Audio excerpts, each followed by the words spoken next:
परिचय। रीता का परिवार उसके अंकल का अमेरिका से आने का बेसब्री से इंतजार कर रहा है। उनके शाम को 5 बजे आने की उम्मीद है।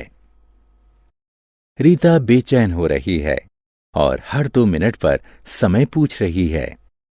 उसकी मां को लगा कि रीता को घड़ी देखने सिखाने का यही मौका है।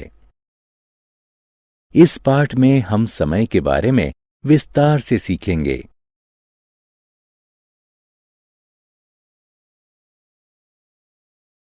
आओ सीखें। घड़ी देखकर समय बताना, बजने के बाद और बजने में बाकी के बीच अंतर करना, पूर्वाह्न यानी एएम और अपराह्न यानी पीएम का सही प्रयोग बताना, 24 घंटे वाली घड़ी का प्रयोग बताना।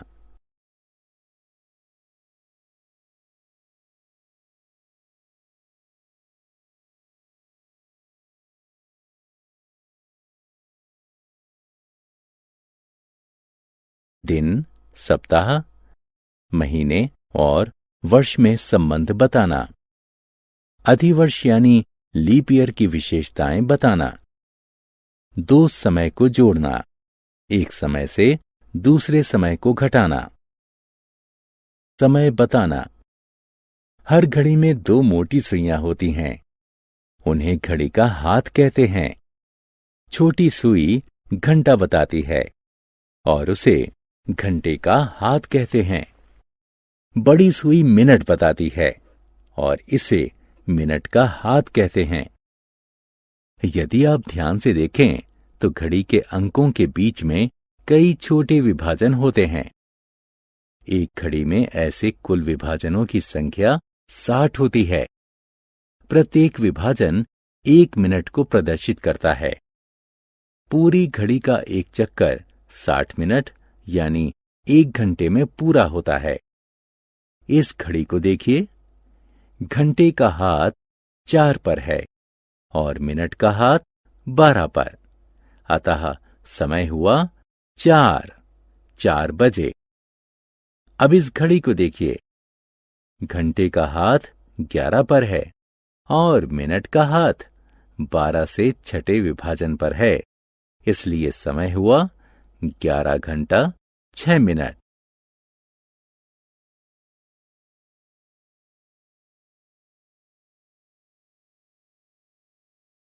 समय देखना। हमने अभी सीखा कि 60 मिनट का 1 घंटा होता है। इसका मतलब है कि आधे घंटे में 30 मिनट होते हैं। जब मिनट का हाथ 12 से लेकर 12 तक एक चक्कर पूरा कर लेता है तो 1 घंटा पूरा हो जाता है। जब ये 12 से लेकर 6 तक आधा चक्कर पूरा करता है तो आधा घंटा पूरा होता है। जब मिनट का हाथ 12 और 6 के बीच होता है तो समय को कितने घंटे बचकर कितने मिनट के रूप में देखते हैं। उदाहरण स्वरूप मान लीजिए कि घंटे का हाथ 10 पर है और मिनट का हाथ 4 पर है। 12 और 4 के बीच 20 विभाजन हैं। इसका अर्थ है कि 10 बजने के बाद 20 मिनट हुए हैं। इस समय को 10 बजकर 20 मिनट के रूप में देखेंगे। जब मिनट का हाथ 6 और 12 के बीच होता है तो समय को कितने घंटे में कितने मिनट बाकी के रूप में देखते हैं। उदाहरण स्वरूप मान लीजिए कि घंटे का हाथ 8 पर है और मिनट का हाथ 9 पर है। 9 और 12 के बीच 15 विभाजन हैं। इसका अर्थ है कि 9 बजने में अभी 15 मिनट बाकी हैं। इस समय को 9 बजने में 15 मिनट बाकी है के रूप में देखेंगे।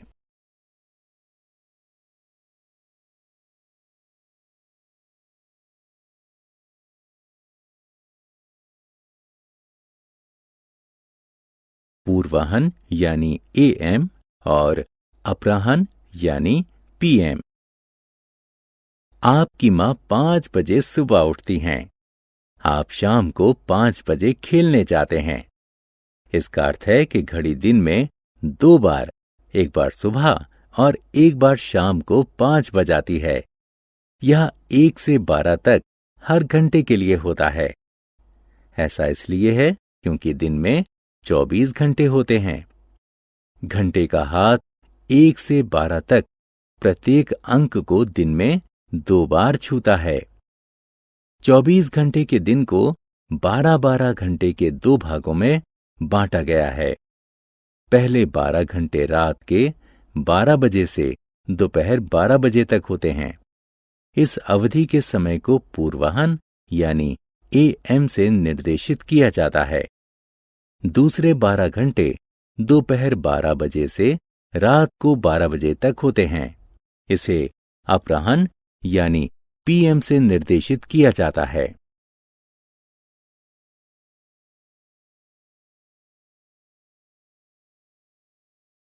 चौबीस घंटे की घड़ी। 24 घंटे की घड़ी का प्रयोग करके AM और PM के प्रयोग से बचा जा सकता है। 24 घंटे की घड़ी 0 से लेकर 23 तक 24 भागों में बटी होती है। रात के 12 बजे दिन की शुरुआत मानी जाती है। इसे 00 घंटे से निर्देशित किया जाता है। रात के 1 बजे को 01 घंटे से निर्देशित किया जाता है।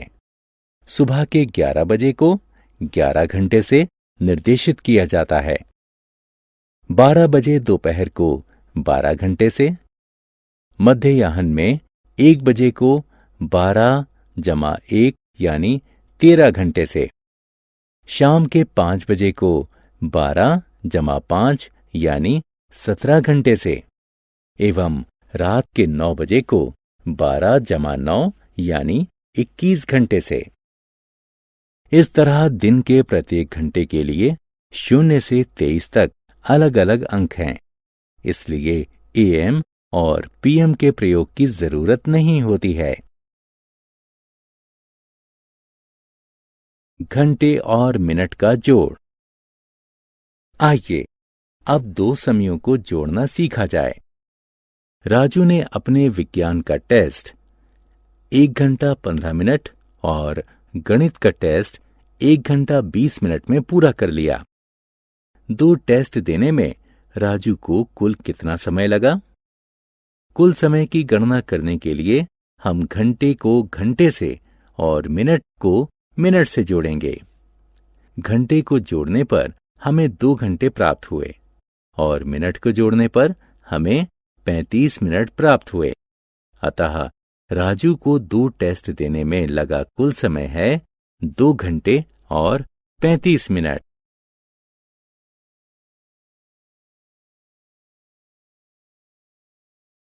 घंटे और मिनट का घटाव। लतिका ने अपना हिंदी और अंग्रेजी का गृह कार्य 2 घंटे 35 मिनट में पूरा कर लिया। हिंदी का गृह कार्य 1 घंटे 15 मिनट में पूरा हो गया था। तो बताइए कि लतिका ने अंग्रेजी का गृह कार्य पूरा करने में कितना वक्त लगाया? हिंदी के गृह कार्य में लगे समय को हिंदी और अंग्रेजी के गृह कार्य में लगे समय से घटा दीजिए। पहले मिनट को घटाएं, जो कि होगा बराबर 20 मिनट के। अब घंटे को घटाएं, जो कि होगा बराबर 1 घंटे के। अतः लतिका ने अंग्रेजी का गृह कार्य पूरा करने में 1 घंटा 20 मिनट लिए। समय की अवधि। जिस समय अंतराल के लिए कोई चीज रहती है तो उसे समय की अवधि कहते हैं। उदाहरण स्वरूप मान लीजिए कि एक विद्यालय में दोपहर के भोजन का समय 11 पूर्वाह्न यानी AM से 11.30 पूर्वाह्न तक होता है। तब हम कहेंगे कि विद्यालय में दोपहर के भोजन की अवधि 30 मिनट है।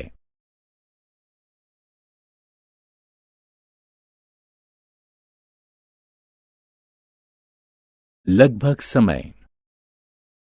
घड़ी को देखिए, क्या आप समय बता सकते हैं? अभी 10:30 नहीं हुए हैं, लेकिन यह 10.30 के बहुत करीब है, अतः समय लगभग 10:30 है। लगभग का अर्थ ठीक वही नहीं होता, लेकिन उसके बेहद करीब होता है। दिन, सप्ताह, महीना। समय सिर्फ घंटे, मिनट और सेकंड ही में नहीं मापा जाता, बल्कि दिन, सप्ताह और महीनों में भी मापा जाता है। सप्ताह में 7 दिन होते हैं। रविवार, सोमवार, मंगलवार, बुधवार, बृहस्पतिवार, शुक्रवार और शनिवार। एक वर्ष में 12 महीने होते हैं। जनवरी, फरवरी, मार्च, अप्रैल, मई, जून, जुलाई, अगस्त, सितंबर, अक्टूबर, नवंबर और दिसंबर। दिन, सप्ताह और वर्ष में संबंध। आइए दिन और महीने के बीच के संबंध को समझें। अप्रैल, जून, सितंबर और नवंबर महीनों में 30 दिन होते हैं। इनमें एक महीना बराबर होता है 30 दिन के।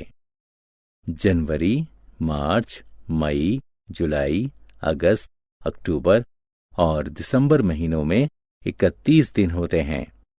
इनमें एक महीना बराबर होता है 31 दिन के। फरवरी में 28 दिन होते हैं।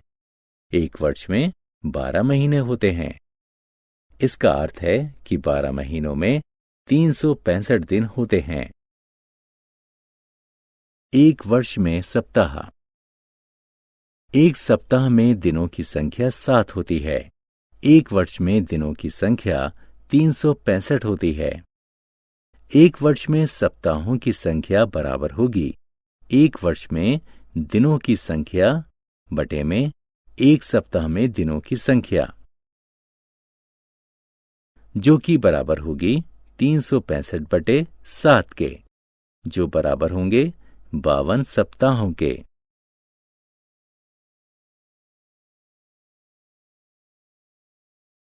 अधिवर्ष यानी लीप ईयर की आवश्यकता। पृथ्वी सूर्य के चारों तरफ एक परिक्रमा 365 और 1/4 दिनों में पूरा करती है, लेकिन हमारे कैलेंडर में सिर्फ 365 दिन होते हैं।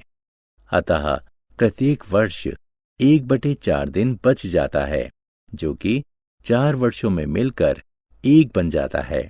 इसलिए प्रत्येक 4 वर्षों के बाद फरवरी महीने में एक अतिरिक्त दिन दिया जाता है। ऐसे वर्ष को अधिवर्ष यानी लीप ईयर कहते हैं।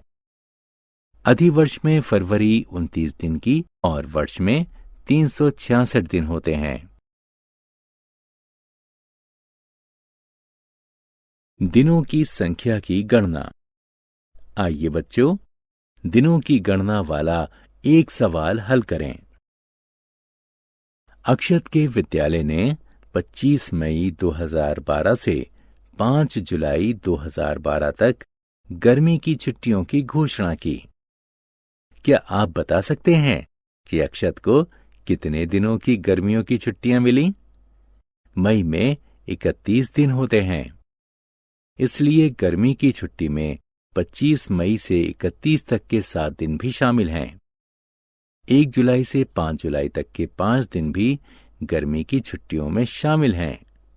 अतः अब 7, 30 और 5 को जोड़कर गर्मी की छुट्टी के कुल 42 दिन की संख्या प्राप्त करो।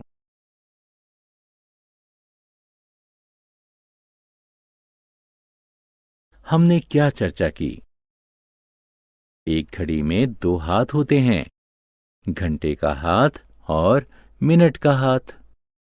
घड़ी का एक पूरा चक्कर 60 मिनट या 1 घंटे में पूरा होता है। एक दिन में 24 घंटे होते हैं। ये 2 भागों पूर्वाह्न यानी एएम और अपराह्न यानी पीएम में विभाजित होती है। हम 24 घंटे वाली घड़ी का प्रयोग करके पूर्वाह्न यानी एएम और अपराह्न यानी पीएम के प्रयोग से बच सकते हैं।